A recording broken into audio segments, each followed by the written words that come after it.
নমস্কার বন্ধুরা, অমিতাজ কিচেন থেকে সবাইকে স্বাগত জানাই। ফুলকপি কাঁচা টমেটো দিয়ে দুর্দান্ত স্বাদের ভর্তা বানাবো। লবণ হলুদ দিয়ে ফুলকপি সিদ্ধ করে নিয়েছি। মাছে দিয়ে দেব রসুন আর আদার রস, দেব হলুদের গুঁড়ো, লবণ,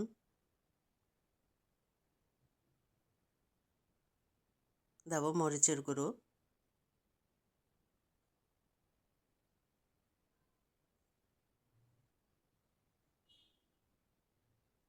আর সামান্য সরিষার তেল দিয়ে দিলাম। সরিষার তেল, মাছটা আমি ভেজে নেব। মাছটা উল্টিয়ে দিলাম আর একটু ভাপে রাখবো। টমেটোগুলো আমি এভাবে কেটে নিয়েছি, সামান্য লবণ হলুদ দিয়ে মাখিয়ে নিলাম।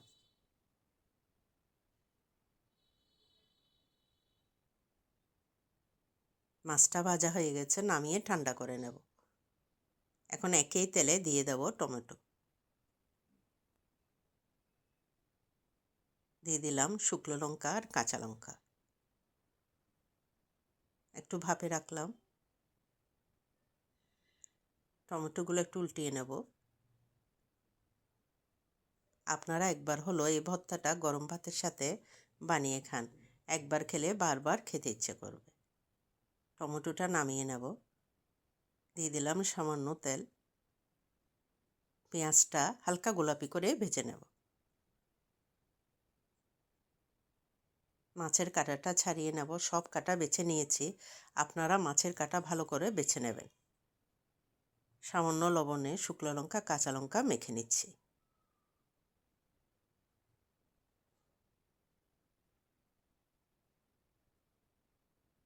ফুলকপিটা ভর্তা করে নেব। দিয়ে দেব কাঁচা টমেটো, ফুলকপির সাথে মেখে নিলাম। এখন নিয়ে নিলাম মাছ, মাছটা একসাথে মেখে নিচ্ছি। দিয়ে দিলাম পেঁয়াজ,